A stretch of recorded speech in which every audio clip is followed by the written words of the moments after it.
Dealer has 21. Sorry, folks. No! Come on, we've got to go. Oh, one more hand. I feel lucky. You're already down $5,000. Besides, it's time to do the intro.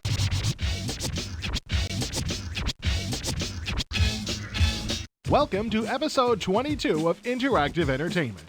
We've been hard at work in Vegas bringing you all the news from the Winter Consumer Electronics Show. The gaming side of the show was pretty quiet, with lots of companies deciding to wait for E3. But we sifted through the cellular phones and the digital video discs to get to the gold of gaming. Our report will tell you what we found. First, it was just a rumor, then it was Master of Antares. Now Microprose is ramping up the publicity on Master of Orion 2, The Battle for Antares. We sent our man on the street to the Microprose offices to bring us back the first preview based on playable code. How does Microprose plan to top Master of Orion and Master of Magic? Tune into our cover story and find out. Sierra went wild with Christmas releases this year, and arguably the most anticipated was The Beast Within, the second Gabriel Knight mystery. Was it worth the wait? Our expert software reviewer locked himself in his castle to play the game, and all we've heard since then is this incessant howling. Check out our review to find out what all the commotion is about. What do you get when you cross Syndicate with Crusader No Remorse? We're not sure, but it'd probably be something like Domark's Total Mayhem. We spent a few gleeful hours putting this beta through its paces, and we're ready to share our findings with you in this month's preview. All this, and of course, much, much more. So settle down, get comfy, and enjoy episode 22 of IE. There. Now can I get back to the table? No, we have to catch our plane. Can I borrow some cab fare?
Good evening, ladies and gentlemen, and welcome once again to everyone's favorite talk show, Don't Trust Anybody. I'm your host, Bob Krebstar, and our guest today is Edward Flimmer of Weehawken, New Jersey.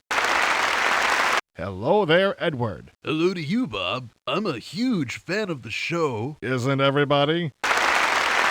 So, Eddie, have you got a reason for us not to trust anybody? I sure do, Bob. And it's one you've never had on the show before. Wow. And after 247 episodes, that's quite a feat. What do you say, audience? So, what's your innovative reason for us not to trust anybody, Eddie? Well, you see, I've been playing this new computer game, The Beast Within, from Sierra. It's the sequel to Sins of the Fathers, and... Cut to the chase, Eddie. Well, okay. Don't trust anybody, because they might really be a werewolf. Well, that's a pretty good one. It sounds a bit like don't trust anybody because they might really be space aliens from episode 85, though. No, this is completely different. But you've got to play the game to understand. See, you play this guy. His name is Gabriel Knight, and... Wait a minute. In Sins of the Fathers, wasn't Gabriel Knight played by Tim Curry? That's right, Bob. But this time he's being played by Dean Erickson. And none of his closest friends seem to notice the difference. Well, I think we know what to say about that, don't we, Eddie? That's right, Bob. Don't trust anybody. So anyway, Gabriel's clearing up the affairs of his German ancestors in what used to be Bavaria when he gets pulled into an investigation of some mutilation killings. The authorities blame the occurrence on 2 wolves that escaped from the Munich Zoo. A little international intrigue, eh? Well, that doesn't sound very trustworthy at all. Oh, it's not, Bob. Gabriel manages to figure out in pretty short order that the zoo wolves had nothing to do with the deaths, and the trail leads to an exclusive hunting club for the German aristocracy. Meanwhile, Grace Nakamura is fed up with getting left behind in New Orleans, and when she hears about the new case, she hops a plane to Germany. Wow, I didn't think she had it in her. Well, the first game didn't expand her character much, but in The Beast Within, Grace is a much stronger figure with a real determination to get her way. She's a major shrew, huh? In a nutshell, Bob. So, during the course of the game, you alternate between controlling Gabriel and Grace, right? That's right, Bob. And it all takes place in the beautiful surroundings of Munich. Now, Sierra's Phantasmagoria was good looking, but none of it was this realistic. That's because the sets in The Beast Within are actual photographs from Germany. But even those have been retouched. The palette washed out here, oversaturated there. It sort of gives a vacation slideshow look to the whole thing. Retouched photographs. What do you say, audience? Don't trust anybody. Actually, Bob, it's interesting that you should bring up Phantasmagoria. Well, surely the comparison's obvious, isn't it? I mean, they're both Sierra products, they're both chock full of digitized video, they've both got lots of CD-ROMs, and they're both horror-paced. And they're released within 5 months of each other. That's right, Bob. And yet, The Beast Within is vastly better than Phantasmagoria in almost every conceivable way. The script is complex and interesting, the acting's really good, the camera work is good, there's about 4 times the gameplay. But Phantasmagoria continues to sell really well for Sierra. That doesn't make it a good game, but it certainly is better suited for beginning adventure gamers than The Beast Within. This is a challenging game and will mostly appeal to experienced players. In fact, the biggest complaint I have about The Beast Within is there's not enough online help to guide you along when you get stuck. Are there any more cool features about The Beast Within, Eddie? There are a ton of them, Bob. The storyline takes all this werewolf stuff and ties it up with the history of King Ludwig II and Richard Wagner. But that sounds suspiciously educational. Well, yes. You do get a lot of genuine information about Germany and Ludwig and Wagner.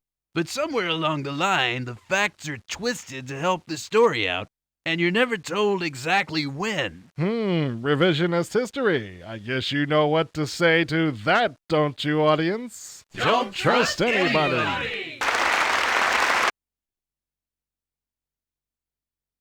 So that's why we couldn't trust anybody, is it, Edward? That's right, Bob. Because they might be werewolves, and The Beast Within is a lot of fun and a lot better than Phantasmagoria, and it's got lots of nifty German culture thrown in for good measure. That's why? That's, pretty good summary, Bob. I'll tell you something, Edward. That doesn't sound like a very good reason not to trust anybody at all. That sounds like a computer game review. And you know something, Ed? What's that, Bob? I don't trust you.